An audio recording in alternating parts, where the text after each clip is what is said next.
मैते, तुम्हारी आवाज नहीं आई मुझे।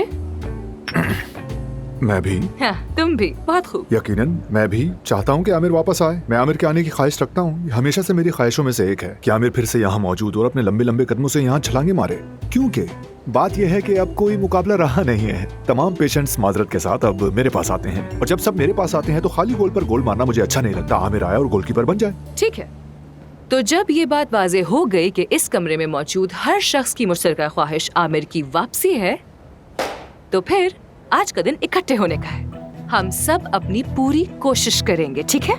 बजाय कि आप मेरा रास्ता रोकें, आप उल्टा मेरा साथ देंगे और जो कुछ मैं कहूंगी वो सब करेंगे। समझ गए ना? ओके ओके अफसुन, अगर आमिर आता है मुझे तो मंजूर फिर है, ओके, कर सकते हम हैं। सब मिलकर रहेंगे। तुम्हें हमसे कोई शिकायत नहीं ठीक है होगी। जैसा तुम कहोगी वही। यानी ऐसा करते हैं कि एक सबके लिए और सब एक के लिए।